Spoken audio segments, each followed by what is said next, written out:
Buonasera e benvenuti al TG Sicilia, le notizie principali di oggi. Randazzo, un anziano di 87 anni spara a un uomo di 67 e poi si toglie la vita. Indagini in corso per capire cosa c'è dietro questo folle gesto avvenuto alle pendici dell'Etna.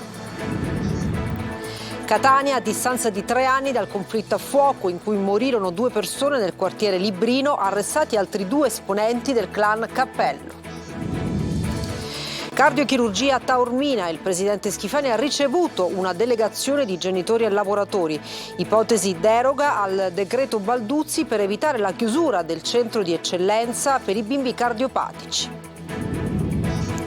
Nuovi elementi emergono sulla delicata vicenda del neonato abbandonato nel Ragusano, ora conteso da 2 mamme. I tutori del bambino confermano che il piccolo è accudito amorevolmente in casa dalla famiglia affidataria e smentiscono che sia stato allontanato al nord Italia. La Civita rinasce dal basso, residenti, associazioni, volontari e artisti impegnati a far rivivere una piazza del quartiere di Catania dove i bambini tornano a giocare. In Sicilia più di 12.000 volontari in campo per la colletta alimentare. 1 migliaio i supermercati siciliani che hanno aderito all'iniziativa per donare cibo e beni di prima necessità ai più bisognosi. E poi il calcio, esordio con vittoria per Lucarelli sulla panchina del Catania. Contro la Turris decide una rete di Buà arrivata all'ultimo istante di gara. In gol anche Curado.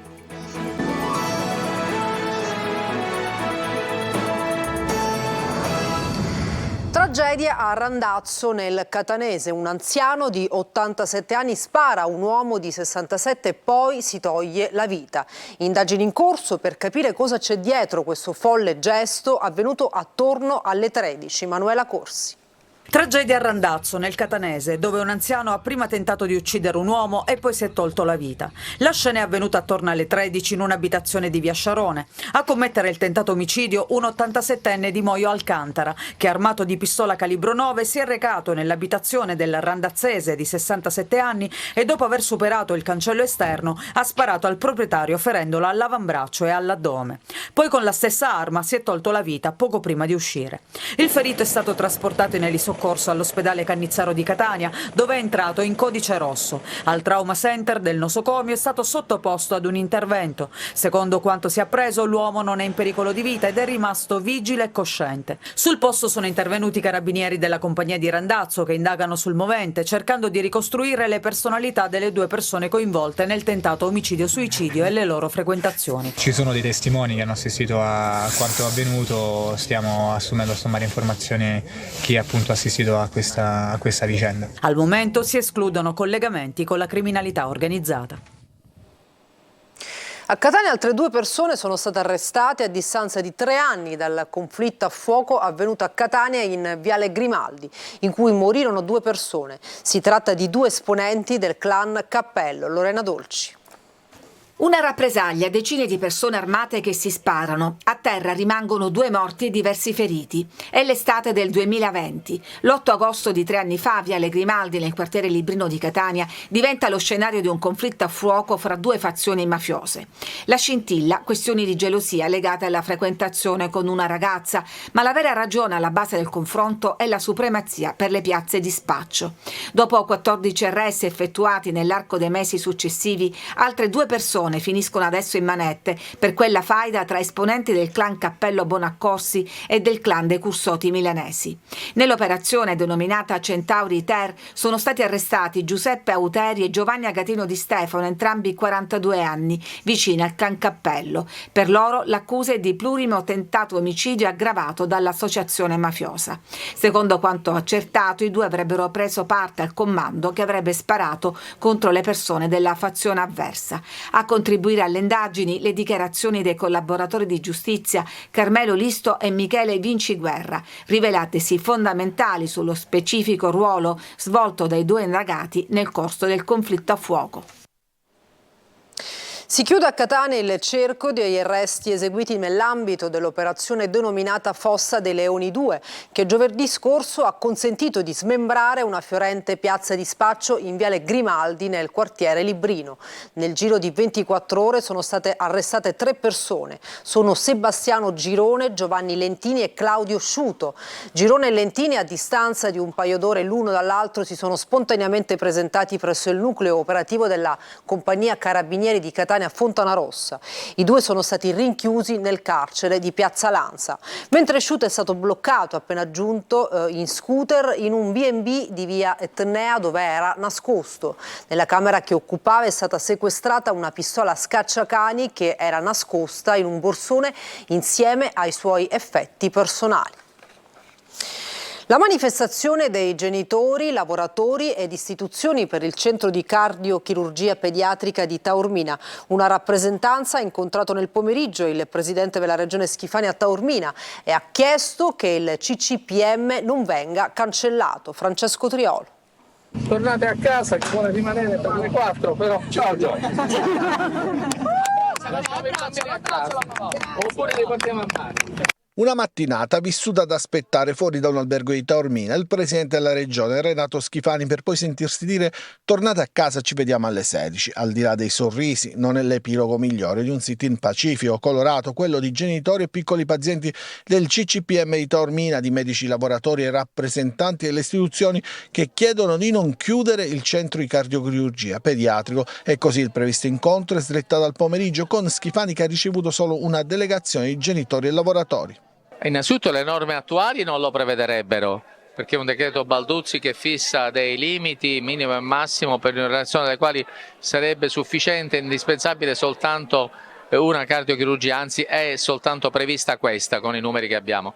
Lavoreremo per una deroga, lavoreremo per sensibilizzare il Ministero, però anche lavoreremo a delle motivazioni che possano portare il Ministero alla deroga di questo principio. Mi sto impegnando e mi impegnerò quotidianamente su questo tema perché lo ritengo ormai maturo per essere affrontato con soluzioni diciamo a breve termine, non più a medio termine. Dopo il 31 gennaio possibile una nuova proroga tecnica, ma sarebbe ancora qualcosa di temporaneo. L'ipotesi a cui si sta lavorando, sollecitata anche dall'amministrazione di Taormina, è quella di chiedere una deroga al decreto Balduzzi che preveda la possibilità di utilizzare la quota del bacino d'utenza della Calabria, visto che sono tanti piccoli pazienti che arrivano da Taormina da Oltrestretto. Sì, il decreto Balduzzi esiste fino a quanto non viene modificato, è norma dello Stato. Lavoreremo su ipotesi di valutazione di alcune regioni che sprovviste di cardiochirurgia pediatrica possono, così come fanno, si avvalgono della cardiochirurgia pediatrica di Taormina. Mi riferisco alla Calabria per esempio e ad altre regioni, però ripeto tutto è aperto, esploreremo tutto e non lasceremo nulla, dico nulla, di intentato. I genitori dei piccoli pazienti del centro di cardiochirurgia pediatrica di Taormina stamattina lo hanno detto a chiare lettere: sono stanchi di attendere passivamente una decisione, chiedono certezze e non più solo parole.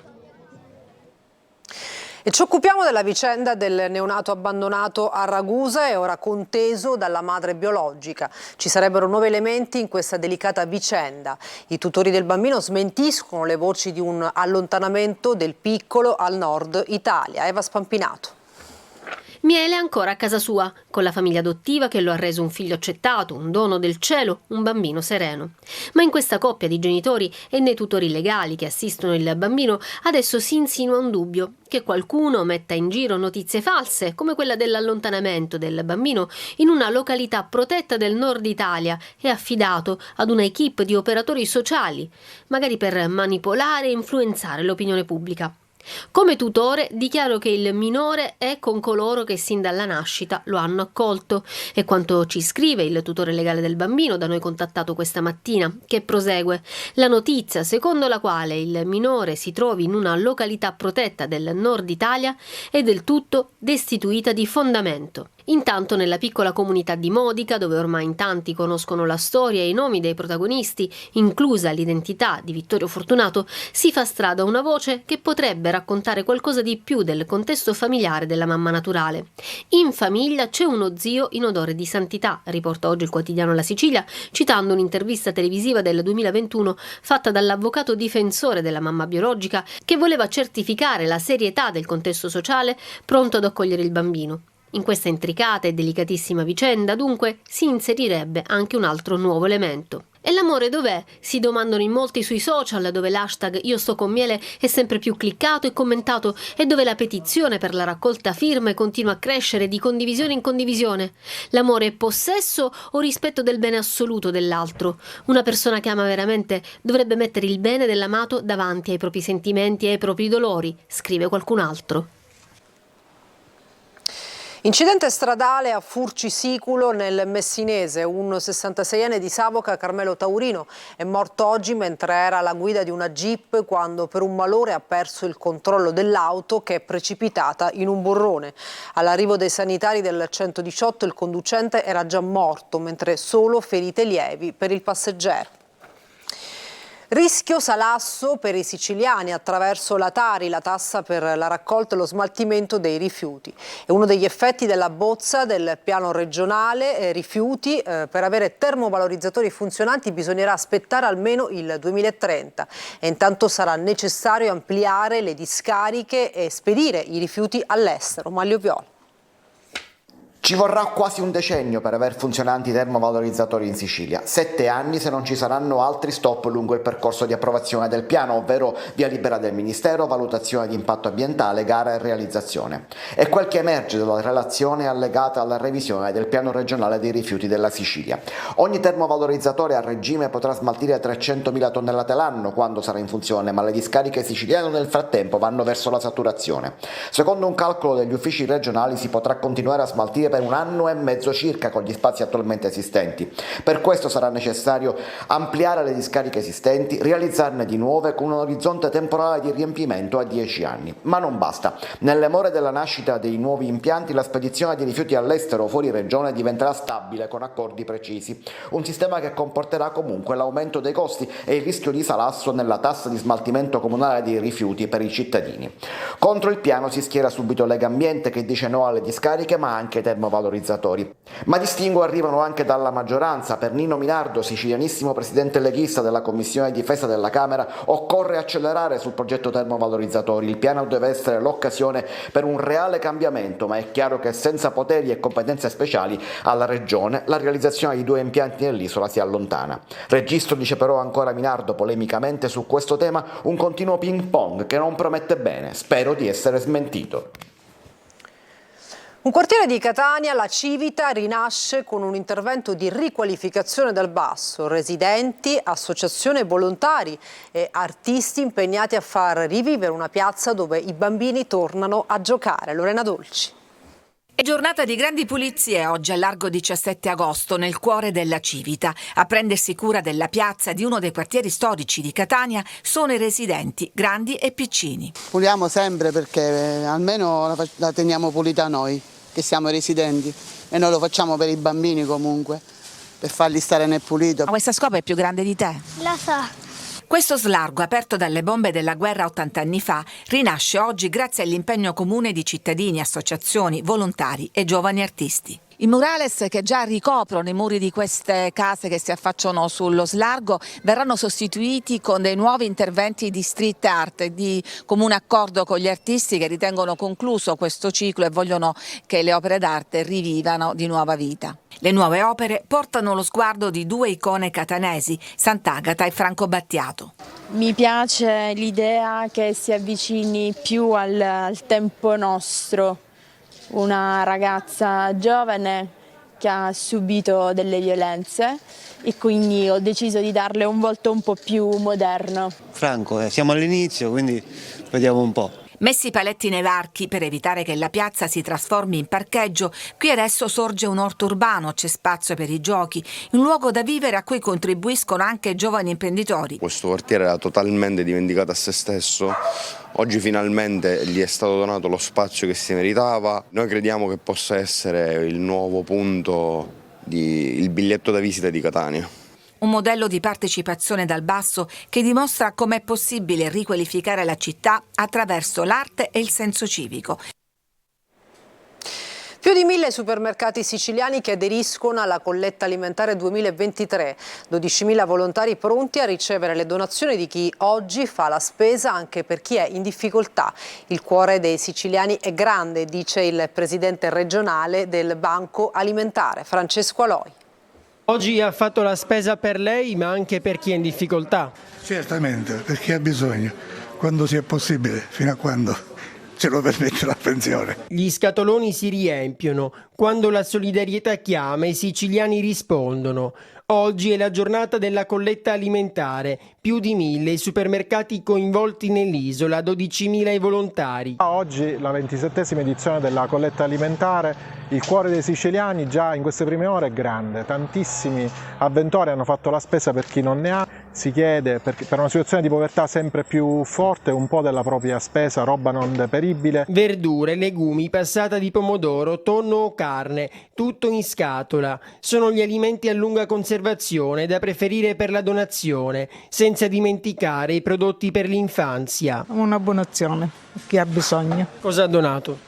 La pasta, la salsa, il pelato, queste cose così. Salsa, fagioli. Pasta. Generi alimentari che servono, non cose inutili. Dopo la raccolta, in serata arriva il momento del bilancio, per poi organizzare la distribuzione degli alimenti a più di 700 organizzazioni convenzionate con il Banco Alimentare, perché aiutare chi è in difficoltà fa bene a tutti, a chi riceve e a chi dona. Donare è importante? Sì, questa è la prima cosa. Quando uno può fare qualcosa, lo fa. Una pausa, tra poco il calcio.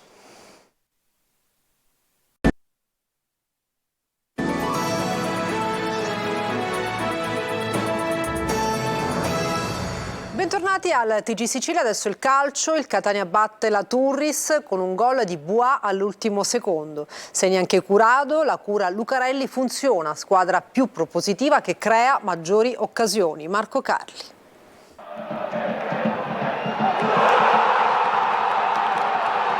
All'ultimo respiro, Catania Turris è tutta nel finale, l'1-1 sembra scritto, ma Chiricò batte un angolo, trova con una gran parabola la testa di Buà, bravissimo ad inserirsi. Gol vittoria, il Massimino esplode, il difensore si toglie la maglia e corre sotto la curva. La stessa cosa fa Lucarelli, che abbandona la panchina e va a esultare con i tifosi. Tutto liberatorio. Se avrà il sapore della svolta lo diranno le prossime partite, ma di certo questa vittoria, meritata, va detto, ha un valore importante. Lucarelli, applauditissimo dal pubblico inizio gara, conferma la difesa 4, la novità tattica è Rocca che gioca da sottopunta 4-2-3-1, squadra camaleontica come vuole l'allenatore toscano e con un approccio diverso. Di Carmine va vicino alla rete al settimo, passaggio filtrante di Buà, l'attaccante entra in area di destro, spedisce di poco al lato, è un Catania propositivo. Sempre dalla catena di destra arriva l'occasione migliore al 16esimo, dopo un cross deviato di Buà, Zammarini riesce a servire Di Carmine che tira a colpo sicuro, ma Fasolino risponde benissimo di piede.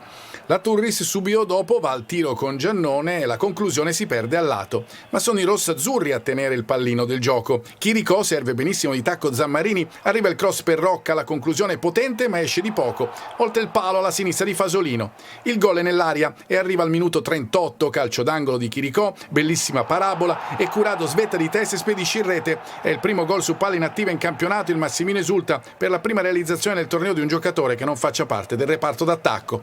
Nel secondo tempo, poche occasioni, il Catania gestisce bene ma la prima vera opportunità la Turris pareggia, Nocerino sfugge a Silvestri e crossa, Dauria pesca un solissimo De Felice che batte Beters 1-1 e di nuovo stadio in silenzio. Lucarelli incoraggia i suoi che hanno un quarto d'ora per riprendersi 3 punti, lo fanno proprio all'ultimo secondo con Buà e dopo la rete viene espulso Caneo che si lamenta per l'extra recupero. Il neo allenatore del Catania ottiene ciò che voleva e quella corsa può valere un nuovo inizio. Adesso sentiamo il tecnico Lucarelli. Il primo tempo è stato un bel Catania, ha creato tante occasioni, e purtroppo nell'unica situazione che abbiamo concesso all'avversario abbiamo subito il gol ingiustamente, anche perché la squadra è vero che nel secondo tempo ha creato un pochino meno del primo, però è anche vero che ha gestito il vantaggio con grande equilibrio, con grande organizzazione, senza mai andare in affanno, e questo gol, proprio mentre stavo facendo dei cambi, è stata un po' una doccia fredda. Poi, come gli avevo detto a voi, come ho detto a voi, come ho detto a loro, dovevamo crederci fino alla fine in ogni partita di poter riuscire a vincere le partite, anche magari quando gli episodi come oggi non ci girano a favore, e i ragazzi sono stati bravi. La vittoria, penso ci sia pochi dubbi sul merito.